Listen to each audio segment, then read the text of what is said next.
মনে করি তার সাথে আমি দুইবার করলাম। করার পরে আমার মনটা কেমন জানি খটকা লেগে গেল। পরে আমি হঠাৎ করে চমকে গেলাম, উঠলাম, উঠে মানে হারকেন ধরানি পরে আমি দেখলাম দেখি আমি যাকে ভালোবাসি সে তো নয়তো প্রিয়ম।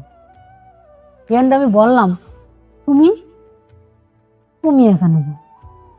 তখন লজ্জিত কথা, তখন আর আমি কি বলবো ভেবে চিনতে বললাম, তা হোক, যা আবার তো হয়ে গেছে, এখন তার সেটা বললেও তো কোনো লাভ হবে না। আমার ভিতরেই রাখতে হবে কথাটা, বললো মানুষে বা নিজের কাছেও খারাপ, নিজের জন্য এই কথা কেউ সাথে প্রকাশ করতে যায়, এটাও খারাপ। পরে এখন কি করার আছে, বাধ্য হয়ে আমি নিরুপায় হয়ে এখন দুজনের সাথে থাকতেছি। আমার নাম শিমু। আমার যে জীবনে যে ঘটনাটা ঘটছে সেটা আপনাদের মাঝে তুলে দিচ্ছি। আমার বাড়ির থেকে কোনো একটা মোবাইল কিনিয়ে দেয় না, আমি চিঠি দিয়ে প্রেম করি। যে ছেলের সাথে আমি প্রেম করি,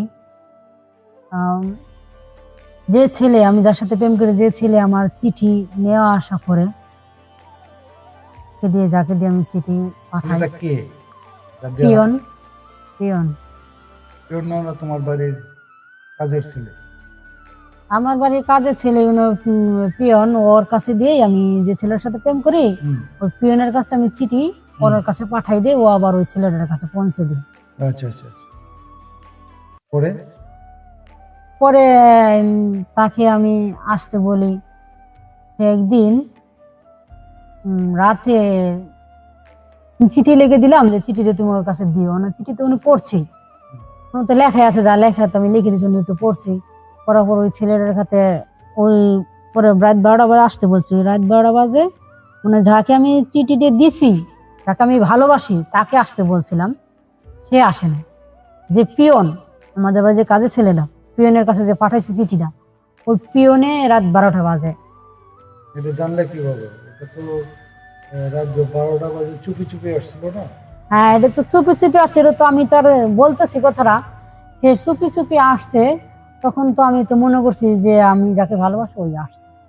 তখন তো আন্ধার, ঘরের ভিতরে আন্ধার, কোনো আলো নাই, কোনো বাতি নাই। না, সে কোনো কথাবার্তা বললো না।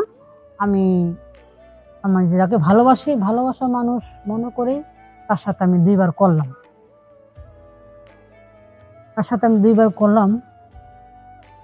করার পরে আমার মনটা কেমন জানি খটকা লেগে গেল।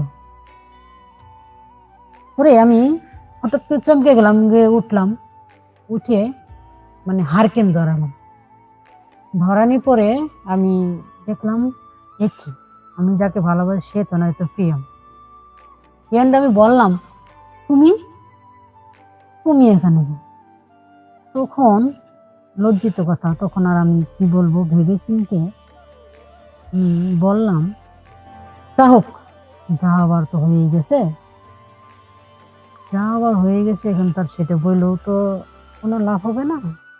আমার ভিতরেই রাখতে হবে কথাটা, বললো মানুষে বা নিজের কাছেও খারাপ, নিজের জন্য এই কথা কেউ সাথে প্রকাশ করতে যায়, এটাও খারাপ।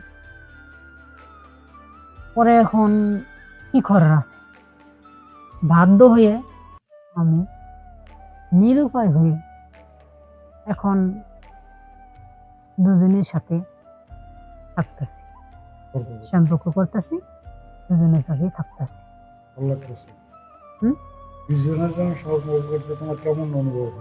অনুভব মনে করেন, প্রিয়ম তো আমার অনেকটাই সুখ দিছে, তার কাছে সুখ পেয়েছি। তারপরেও যে আমি একজনকে ভালোবাসি, ও তার জানে না প্রিয়মের সাথে আমার কি হয়েছে, আমাদের দুজনের ভিতরে তো হয়েছে। আমার ভালোবাসার ছেলে, ওই ছেলেটা তো জানে না যে ওই প্রিয়মের সাথে কি হয়েছে, আমাদের দুজনের ভিতরে আছে। এখন নিরুপায় হয়ে, বাধ্য হয়ে বা চিন্তা ভাবনা করে দেখলাম এটা কাউকে বলা যাবে না, এটা একটা জিনিসটাই খারাপ। তো এটা বলা যাবে না, আমাদের দুজনের ভিতরে থাক। অন্যায় কথাটা গোপন রেখে, পিয়নের কথাটা আমার ভিতরে গোপন রেখে যে আমি যাকে ভালোবাসি, এখন দুজনের সাথেই সম্পর্ক চলতেছে এবং দুজনের সাথেই আমি আছি। প্রেমিকের থেকে সুখ কে বেশি দিত? প্রেমিকের সাথে সুখ বেশি তো আমি পিএম এর কাছেই পেয়েছি। অথচ প্রথম তো পিএম এর সাথেই আমার রিলেশনটা হলো বা আমি তার সাথে থাকলাম, ফিলটা তো আমি তার কাছে প্রথম পেলাম। প্রেমিকের কাছে তো ফিল পাও না? না, প্রেমিকের কাছে এতটা ফিল পাই নাই যতটা আমি পিএম এর কাছে পেয়েছি, প্রেমিকের কাছে পাইনি। হুম। তারপর তারপরও এখন আর কি করার আছে, দুজনের সাথেই থাকতেছি। আমি যতটা ভুল করেই ফেলেলাম, তাই আমি সবার কাছে আমার একটা প্রশ্ন থেকে গেল, এই ভুলটা যেন কেউ না করে, চিঠি দিয়ে যাতে কেউ প্রেম না করে। আসলেও পৃথিবীটা এমন একটা জিনিস, প্রেম জিনিসটাই খারাপ, এই জিনিসটা যাতে কেউ না করে। কোনো যুবতী বা আমার মতো যে বোনদেরকেই বলছি আমি, আমার মতন কেউ ভুল যাতে তোমরা কেউ না করো। তোমাদের কাছে আমার একটা প্রশ্ন, আমি যে ভুলটা করেছি সেই ভুলটা তোমরা কখনোই করো না। চিঠি দিয়ে এবং কাউকে বিশ্বাস করে এই প্রেমটা তোমরা কেউ করো না। তোমাদের কাছে আমার প্রশ্ন রেখে